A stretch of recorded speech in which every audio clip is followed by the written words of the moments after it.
Hello les traders, j'espère que vous allez bien. Bienvenue dans cette vidéo où on va parler de comment installer sur TradingView le setup parfait pour trader le volume. On va parler volume footprint, mais aussi indicateur de pression, acheteuse-vendeuse.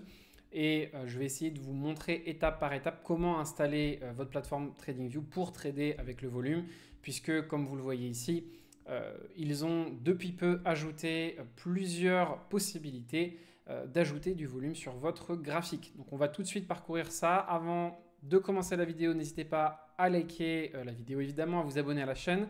Et si vous recherchez un coaching personnalisé en 1v1, tous mes liens sont en description comme d'habitude. Allez, on est tout de suite parti sur TradingView, comment scalper avec le volume.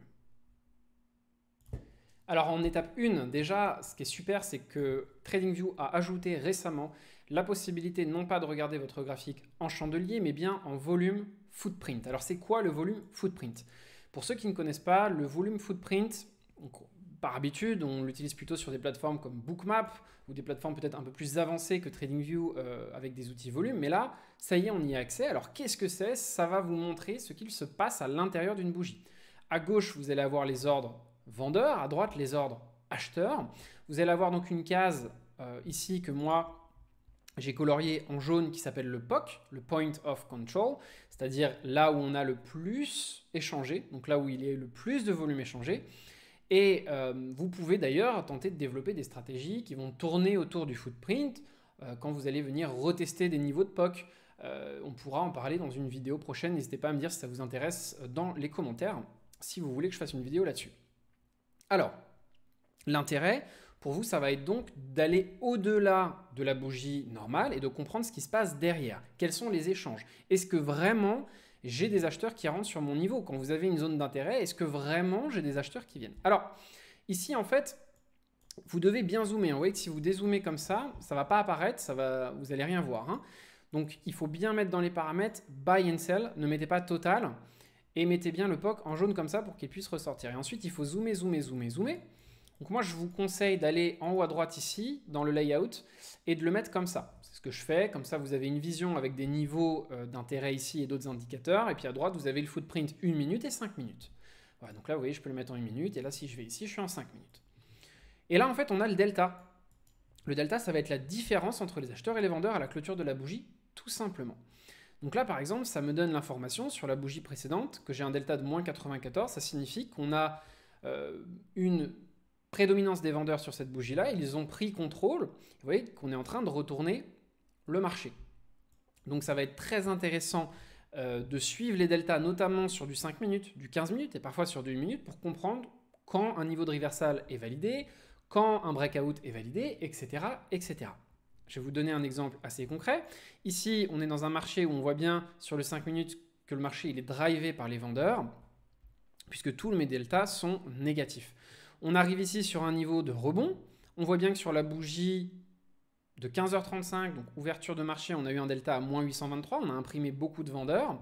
En revanche, sur la bougie qui vient d'ouvrir, et elle a seulement 2 minutes, on est en train d'imprimer pour le moment un delta positif. Est-ce que ça suffit pour acheter? Non, il va falloir que j'attende la clôture de cette bougie pour confirmer si oui ou non des acheteurs sont en train de rentrer.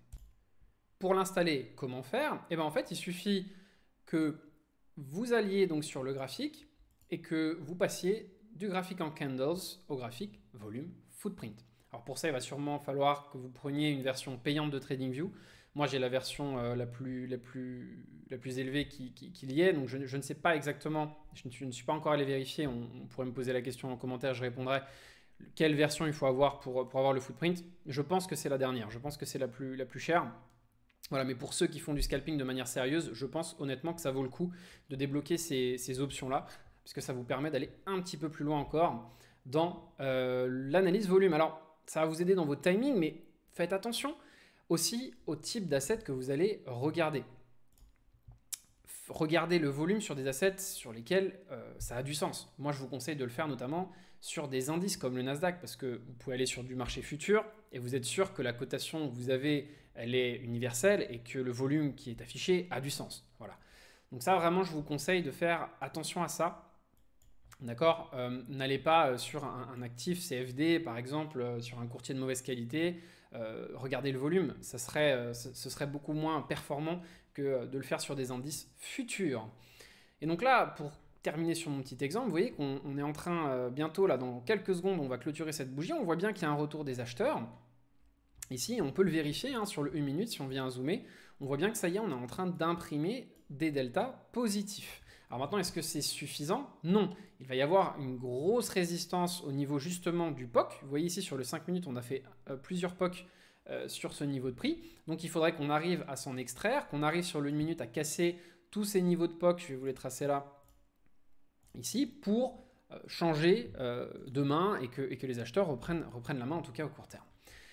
De plus, vous voyez que vous avez ici une petite ligne pointillée en haut, une petite ligne pointillée en bas. En fait, ça vous donne ce qu'on appelle la VH et la VA low. Donc, c'est la Value Area High, Value Area Low. Ça vous donne en fait un range de volume le plus échangé à l'intérieur d'une bougie. Le point jaune étant le POC, donc le volume le plus échangé, mais ça vous donne un range. Ça vous permet de le travailler derrière en scalping. Voilà, j'espère que ça vous aidera. En tout cas, n'hésitez pas à parcourir vraiment cet indicateur. Il me paraît super intéressant. Il y a aussi un autre indicateur qui peut vous permettre d'afficher le volume profile sur votre graphique. Donc je vais vous le présenter tout de suite. C'est donc cet indicateur-là, Visible Range Volume Profile, donc VRVP. Moi je suis en version anglaise, donc peut-être qu'en français c'est un autre nom. N'hésitez pas à aller switcher en anglais si vous voulez trouver exactement le même que moi. Voilà, donc le Visible Range Volume Profile, c'est vraiment l'indicateur qui va vous permettre aussi en 5 minutes d'avoir une vision sur les creux de volume. Donc ça peut être relativement intéressant quand vous le déployez sur toute une session, notamment de voir quand on a un switch au niveau du POC. Je m'explique, ma ligne violette que vous avez ici, c'est mon VPOC. Voilà, c'est mon POC actuel. Et parfois, on va switcher de VPOC, c'est-à-dire on va passer d'une zone d'intérêt à une autre et le VPOC va switcher.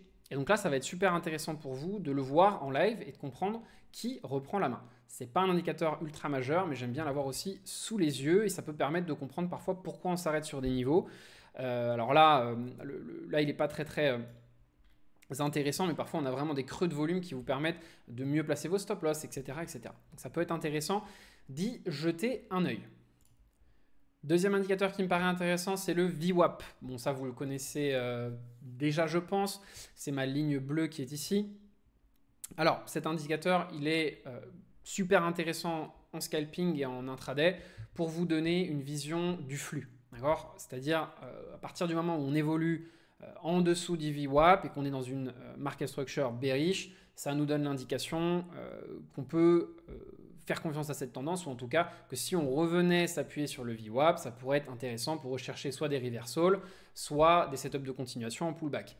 Ça vous donne en tout cas un niveau de support et de résistance, on va dire dynamique. Alors moi, je n'utilise pas exactement pour ça, pour être tout à fait honnête, mais c'est un indicateur que je vous conseille aussi d'équiper sur votre graphe qui pourrait vous aider dans certaines de vos stratégies, notamment pour déterminer potentiellement une tendance à partir du moment, je vous le conseille, où votre prix est bien éloigné du VWAP. Par exemple, là, on est en train de trop le travailler, donc je trouve qu'il ne me donne pas d'informations très intéressantes. Deuxième indicateur, c'est le CVD. Donc le CVD, Cumulative Volume Delta, hein, que vous retrouverez aussi dans vos indicateurs. Voilà, dans les indicateurs de base TradingView. C'est un indicateur très intéressant qui vous montre la pression acheteuse-vendeuse.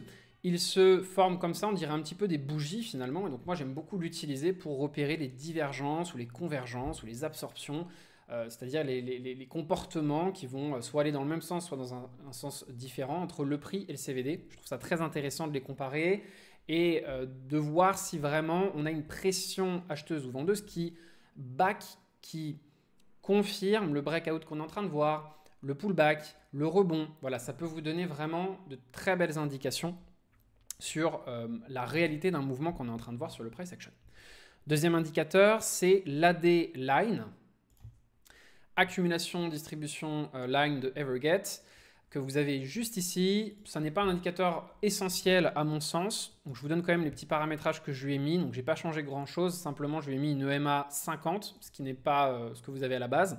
Alors, il peut être bien en dehors des open. Hein. Là, clairement, il est trop brouillon à cause de l'open US. Mais voilà, c'est un indicateur qui peut m'aider en scalping quand il est lisible, j'insiste, quand il est lisible, à remarquer des retournements dans le flux. Alors, je ne vais pas rentrer dans le détail, vous pourrez regarder, hein, il suffit de faire un clic droit sur n'importe quel indicateur et vous pouvez aller dans about this script, et là vous aurez toutes les explications.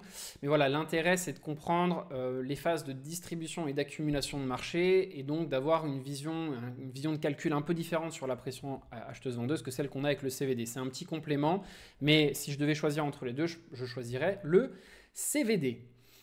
On a ensuite le CMF qui est pareil, donc un indicateur de volume qui s'appelle donc Chaikin Money Flow, auquel j'ai ajouté une petite moyenne mobile ici, 50 périodes aussi, pour comprendre quand on passe au-dessus ou en dessous de la moyenne du Money Flow.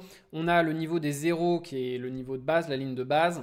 Voilà, c'est un indicateur qui est relativement intéressant. Pareil, pour moi, ce n'est pas le plus important, mais il va vous donner aussi une vision un petit peu différente de l'afflux monétaire qu'on a sur le graphe à plutôt moyen, long terme. Ça peut être intéressant quand vous voyez des grosses divergences apparaître ou des gros breakouts apparaître, d'aller vérifier si cet indicateur suit. Encore une fois, pour moi, c'est un petit bonus et très honnêtement, j'utilise beaucoup plus le footprint, le CVD et le volume profile ainsi que le carnet d'ordre sur un autre outil dont je vous parlerai dans une autre vidéo que ces outils-là, mais voilà, je les trouve quand même intéressants. Et le dernier que vous voyez ici, c'est juste l'accumulation, distribution, volume. Celui-là de CI8DH. Voilà, que je trouve intéressant, que j'ai un petit peu reparamétré aussi au niveau des couleurs. Je vais vous l'ouvrir ici. Je n'ai pas changé ces paramètres-là. L'intérêt, c'est simplement d'avoir une vision en live un petit peu du volume vraiment en termes métriques qui est imprimé derrière un mouvement de price action et donc de le comparer avec l'indicateur accumulation-distribution justement et de voir si les mouvements que je vois dans le footprint et dans le carnet sont aussi imprimés dans du volume métrique. Voilà, je trouve ça intéressant. Donc je ne vais pas rentrer pareil dans le détail, je vous laisserai aller regarder exactement de quoi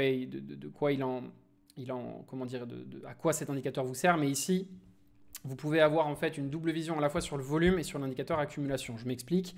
Par exemple, si on regarde cette bougie-là, qui est une bougie d'accélération à la fois sur le CVD, ici, ici et ici, on voit que j'ai imprimé, donc la ligne blanche, en fait, c'est la moyenne des volumes globaux, et la ligne jaune, c'est la moyenne de l'indicateur accumulation-distribution. Puisque j'ai imprimé une bougie bleue ici et verte ici, ça veut dire que bleu, c'est l'accumulation, donc je suis au double de la moyenne habituelle d'accumulation, c'est-à-dire la demande, et vert, là, je suis bien au-delà aussi de la demande, donc là, c'est vraiment une bougie d'accélération là qui est backée par du volume. D'ailleurs, quand on revient dessus, on voit bien qu'elle sert de rebond. Voilà, c'est un peu comme ça qu'on peut le lire. Attention, quand c'est l'ouverture des marchés, etc., ça va être plus difficile à lire. Voilà, mais c'est un petit complément, encore une fois. Moi, je vous conseille vraiment déjà d'avoir la vision footprint et peut-être d'avoir quelques indicateurs de pression acheteuse-vendeuse, plus une vision sur le carnet d'ordre, ce serait déjà super.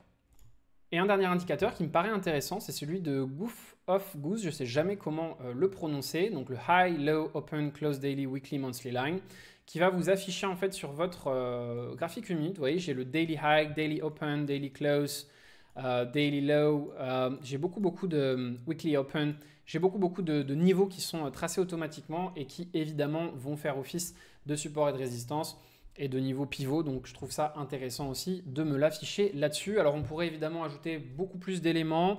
Moi je vous conseille de rester le plus simple possible.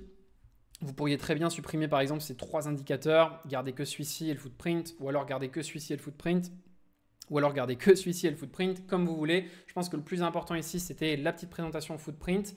Donc n'hésitez pas à manipuler un petit peu tout ça. Posez-moi des questions en commentaire si vous voulez en savoir un peu plus sur comment on manipule le footprint et si vous avez des questions plus poussées. En tout cas, j'espère que ça vous aidera à vous ouvrir un petit peu peut-être à un autre espace de travail scalping. Et puis, n'hésitez pas si vous avez des idées sur d'autres types de tutoriels ou des questions spécifiques, posez-les en commentaire, j'y répondrai avec grand plaisir. On se retrouve très vite pour une nouvelle vidéo trading. N'hésitez pas à liker la vidéo, à vous abonner. Et vous avez tous mes liens en description comme d'habitude. Ciao les traders et bon trade!